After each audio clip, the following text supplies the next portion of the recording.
AITA for walking away from my fiancée after finding her secret Reddit posts talking bleep about me? I'm Alex, 36M, work as a systems administrator for a mid-sized tech company in the Pacific Northwest. Nothing fancy, just keeping the servers running and making sure Karen from accounting can still access her spreadsheets after she's accidentally deleted something important for the third time this month. I've always been the reliable guy, the one who shows up on time, remembers birthdays, and actually reads the manual before assembling furniture. Basic adulting stuff that somehow earns me more praise than it should. For context, I've never been the life of the party. I'm more like the guy who makes sure the music keeps playing and everyone has a drink. The background character who keeps the plot moving forward without stealing the spotlight. And honestly, I was okay with that. There's something to be said for stability and consistency, especially these days when everyone seems to be chasing the next dopamine hit or Instagram-worthy moment. That steady reliability is probably what attracted Ellie, 34F, to me in the first place.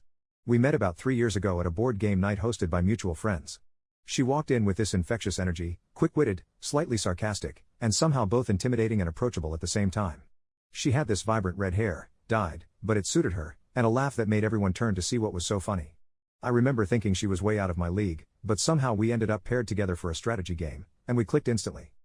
She was an art teacher at a local high school by day and ran a small but growing Etsy shop selling custom artwork and prints in her spare time. Creative, passionate, and ambitious, basically my opposite in many ways. Where I was methodical and planned things out, she was spontaneous and went with her gut. Where I saved for retirement and checked my credit score monthly, she'd splurge on art supplies and new tattoos whenever inspiration struck. But somehow, we balanced each other out. At least, that's what I thought. After dating for a year, she moved into my house. I had bought it a few years earlier when the market wasn't completely insane, nothing fancy, just a 3-bedroom craftsman with a decent yard and a garage I'd converted into a home office. Ellie brought life into the space, hanging plants in every window, colorful throw pillows that didn't match but somehow worked together, and her artwork on walls that had been bare for years. She also brought her collection of vintage cameras that she never used but loved to display, and about 50 candles and scents that all smelled the same to me but apparently were completely different experiences according to her.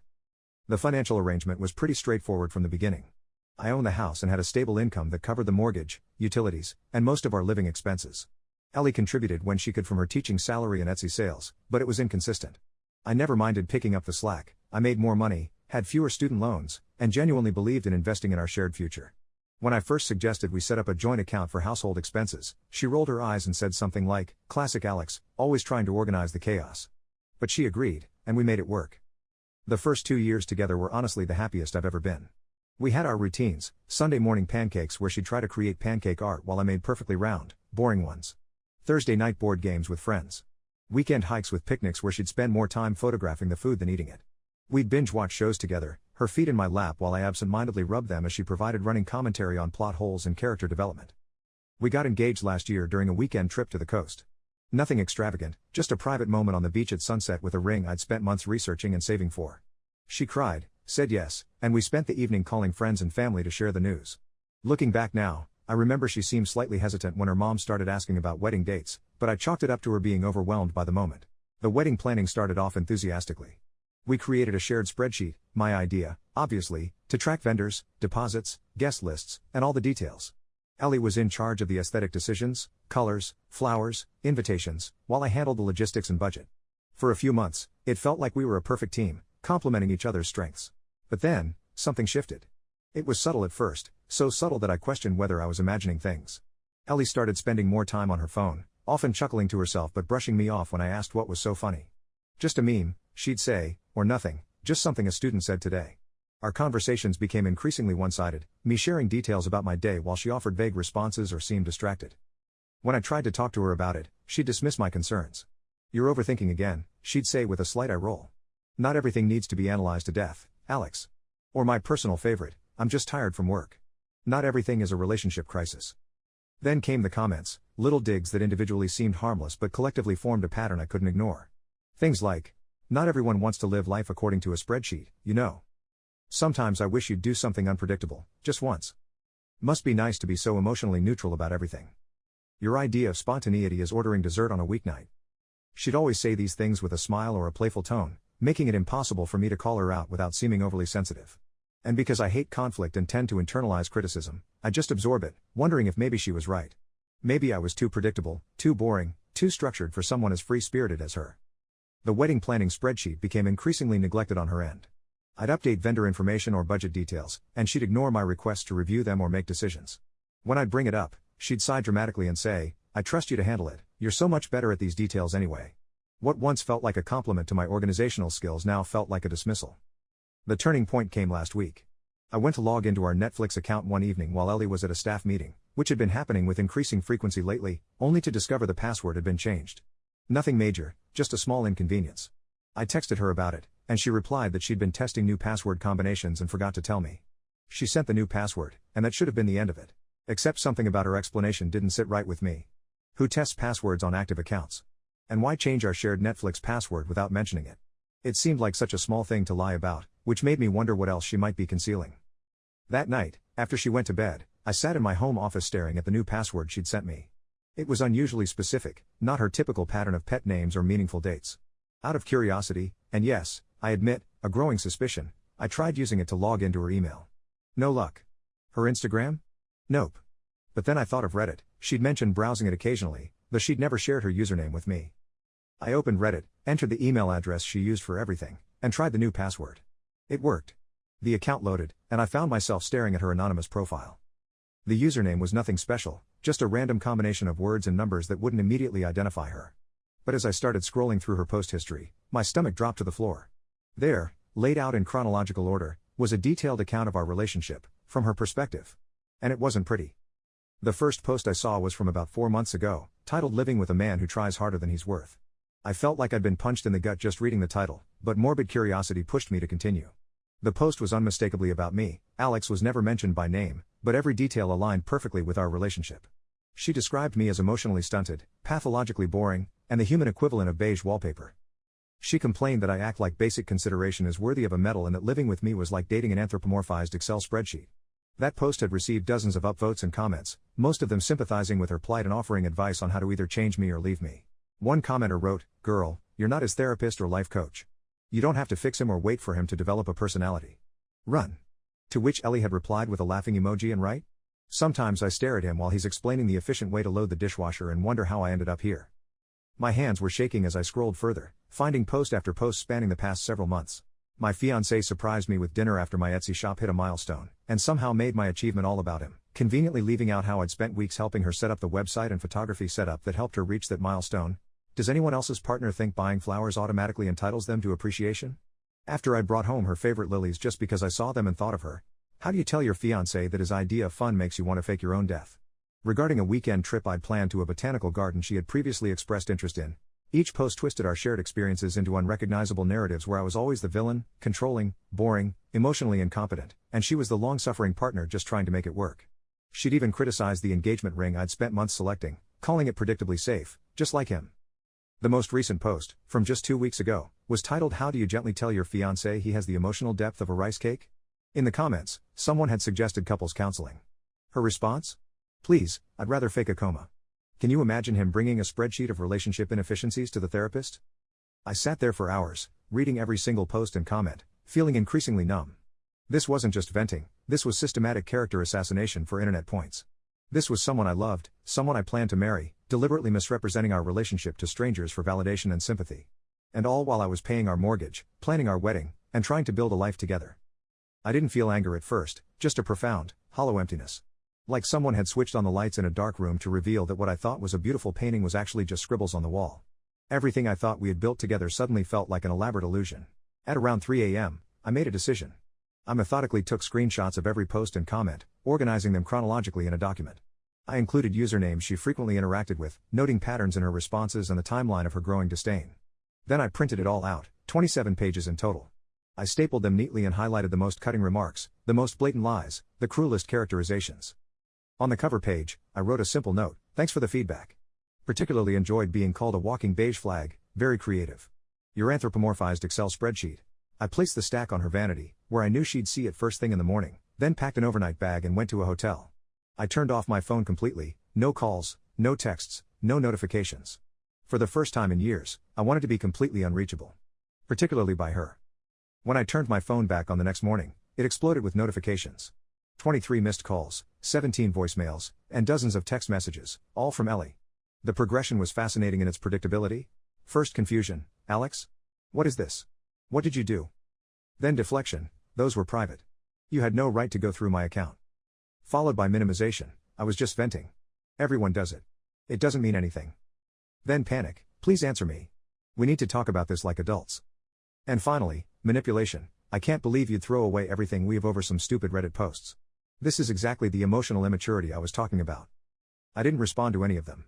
Instead, I logged into our shared wedding planning account and discovered she had recently charged a custom neon sign reading A+E forever to my credit card, $375 plus expedited shipping. The irony was almost comedic. I promptly called the vendor and canceled the order, citing relationship termination as the reason. Next, I emailed our wedding venue coordinator, briefly explaining the situation and requesting a hold on any further payments. I attached screenshots of some of the Reddit posts as evidence that the wedding would not be proceeding. The coordinator, Linda, called me personally within the hour. I've been in this business for 15 years, she said, and I've seen some nasty breakups, but this is something else. I'm so sorry, Alex. She agreed to pause all arrangements and promised to work with me on recovering whatever deposits could be refunded. She even offered to reach out to other vendors on my behalf if needed, a kindness I hadn't expected but deeply appreciated. Over the next 24 hours, I systematically dismantled our shared future. I changed passwords on all financial accounts, removed her access from shared subscription services, and contacted my bank to flag any unusual activity. I wasn't trying to be punitive, just protective of what was mine, what I had worked for, what she had so casually devalued while benefiting from. On the afternoon of the second day, I received a text from Ellie's sister, Maya. We'd always gotten along well, she was more grounded than Ellie, more straightforward. Hey Alex. I don't want to get in the middle of whatever's happening, but Ellie is absolutely losing it. She says you found something you weren't supposed to see? She keeps saying you're going to burn her life down and expose her to everyone. What the hell happened? I appreciated Maya's directness, so I responded with equal candor. I found Ellie's Reddit account where she's been publicly mocking me, our relationship, and everything I've done for her for the past several months. I'm not planning to burn anything down. I just want out. Maya's response came quickly. Oh crap. Wow. I'm really sorry, Alex. For what it's worth, I always thought you were the best thing that ever happened to her. I didn't reply. There was nothing left to say. Later that evening, I received one final message from Ellie. You weren't supposed to see those posts. I didn't mean any of it the way it sounds. Please, can we just talk? After careful consideration, I replied with a single line. You vented, I'm responding. Then I suggested meeting at a coffee shop near the courthouse the following afternoon. Neutral territory, public setting, clear boundaries. She arrived 15 minutes early, looking like she'd put considerable effort into her appearance, hair perfectly styled, makeup flawless, wearing the green dress I'd once complimented. I recognized the strategy immediately, appeal to my sentimentality, remind me of our connection, present herself as the woman I fell in love with rather than the one who had systematically degraded me online. I arrived exactly on time, dressed in my work clothes, nothing special, just my usual button-down and khakis. I'd deliberately chosen not to make any effort. This wasn't a reconciliation, it was a business meeting. She smiled when she saw me, a hopeful, tentative smile that would have weakened my resolve just days earlier. I didn't return it. Instead, I sat down across from her and placed a manila folder on the table between us. What's this? She asked, her voice small. Documentation, I replied, keeping my tone neutral. I thought you'd appreciate something organized and thorough, being engaged to a spreadsheet and all. Her face flushed at the reference to her own words. Inside the folder were 4 items. 1. A printed list of every wedding deposit paid to date, with my name highlighted on each receipt. 2. The cancellation confirmation from the venue manager. 3. A notarized statement formally ending our engagement and outlining the division of joint expenses. 4. A USB drive containing digital copies of all her Reddit posts, preserved for posterity. She stared at the folder without touching it, as if it might bite her. I didn't mean half of what I wrote, she finally said, her voice cracking slightly. I was just venting. People say stuff online they don't really mean. You know that. I nodded slowly. You're right. Which is precisely why I'm not posting any of this online. I'm not here to humiliate you or expose you. I'm just here to end this. Her expression flickered, surprise, maybe, or disappointment. I realized she'd been expecting drama, tears, recriminations, something she could frame as an overreaction, something she could post about later for more validation from strangers. But I wasn't giving her that satisfaction. So that's it? She asked. 3 years together, and you're just done? Yes, I said simply. I'll give you until the end of the week to move your things out of the house. After that, anything remaining will be donated or discarded, and all communication will go through my attorney. She blinked rapidly, tears forming. You're not even going to try to work through this? One mistake and you're throwing everything away? I looked at her, really looked at her, perhaps seeing her clearly for the first time. It wasn't one mistake, Ellie. It was dozens of posts over months. It was systematically mocking me to strangers while smiling to my face. It was calling me a man who tries harder than he's worth while living in my house, spending my money, and planning a wedding I was largely financing. Why would I want to work through a relationship with someone who fundamentally doesn't respect me? She started to speak again, but I cut her off. And before you consider telling your friends or family some revised version of events where I'm controlling or unreasonable, I've saved everything. Every post, every comment, every contradiction. I don't need to say anything, you've already said it all yourself. The fight seemed to drain out of her then. Her shoulders slumped, and she stared down at her untouched coffee. I stood up, straightening my predictably boring button-down shirt. You can keep the ring. Sell it, repurpose it, whatever you want. Consider it severance pay for your performance as a loving partner. Just please don't contact me again. Then I walked out, feeling a strange lightness with each step. I didn't look back to see her reaction. I didn't need to. Ellie moved out 3 days later, while I was at work, a final avoidance of confrontation that seemed fitting. She left behind random items, half-used bottles of expensive shampoo, a collection of mugs with sarcastic sayings, art supplies that were apparently not worth packing, and oddly, all the plants. The succulents she'd once claimed would die of boredom in my care were abandoned without a second thought. I hired a cleaning service to come through the house, removing every trace of her presence. I donated what she'd left behind, rearranged the furniture, and painted over the accent wall she'd insisted on, to give this place some personality, Alex. I canceled the wedding vendors one by one, grateful for the methodical nature she'd so often mocked. My detailed spreadsheet made the dismantling as efficient as the planning had been. Most vendors were surprisingly understanding. The photographer even refunded my deposit entirely, saying, better to lose a deposit than spend a lifetime with the wrong person. The wedding rings went into my safe, not out of sentimentality, but because they represented a significant investment I wasn't ready to take a loss on just yet. Ellie's friends predictably rallied around her at first. I received a few angry messages accusing me of overreacting, of invading her privacy, of being exactly the emotionless robot she'd described. I didn't respond to any of them. Then, interestingly, the messages began to change in tone. Is it true she called you emotional furniture? Did she really complain about the surprise birthday party you threw her? We had no idea she was saying those things. That's really messed up. Apparently, in her quest for sympathy, Ellie had shown some of her closest friends the printouts I'd left her, expecting them to be outraged on her behalf. Instead, several were disturbed by the extent and cruelty of her online venting.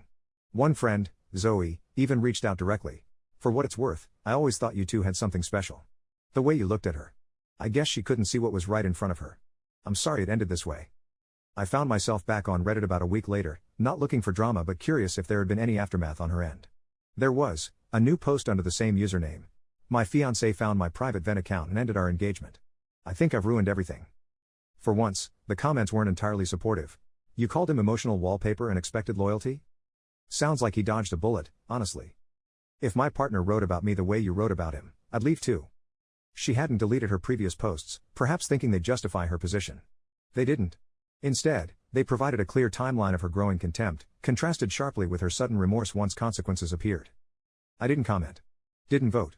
Just observed from a distance, feeling strangely detached from the drama that had consumed my life just days earlier. Last night, exactly 2 weeks after discovering the posts, I made a reservation at my favorite steakhouse, the one Ellie had always complained was too stuffy and trying too hard to be fancy. I brought a book I'd been wanting to read, ordered a good bourbon and an excellent steak, and enjoyed a meal without commentary or criticism from across the table. When the waiter asked if I was celebrating anything special, I considered the question carefully. Yes, I finally answered. Moving forward. He smiled, I smiled back, and for the first time in months, it felt genuine. So that's where I am now, Reddit. Single at 36, starting over after 3 years with someone who apparently found me insufferable but convenient. I'm not angry anymore, just reflective. I keep wondering if I missed signs earlier, if I ignored red flags because I was so invested in the relationship working. I wonder if I was actually as boring and emotionally stunted as she claimed, or if that was just her justification for staying with someone she didn't really respect. The house feels emptier now, but also more peaceful. I don't have to worry about being secretly mocked for how I load the dishwasher or which shows I enjoy watching. I don't have to wonder if every sigh or eye roll is being mentally catalogued for later online dissection. Still, part of me wonders if I overreacted. Was I too harsh in cutting things off so completely? Should I have given her a chance to explain, to work through it? Or was this pattern of disrespect something that could never be truly fixed? I'd appreciate any insights, especially from anyone who's been on either side of a similar situation. How do you trust again after discovering someone you loved had such contempt for you? And am I wrong for feeling like I dodged a bullet? TLDR, discovered my fiancée had been posting on Reddit for months, mocking everything about me and our relationship while I was supporting her financially and planning our wedding. I confronted her with printouts of her posts, ended the engagement, and now I'm second guessing whether I overreacted.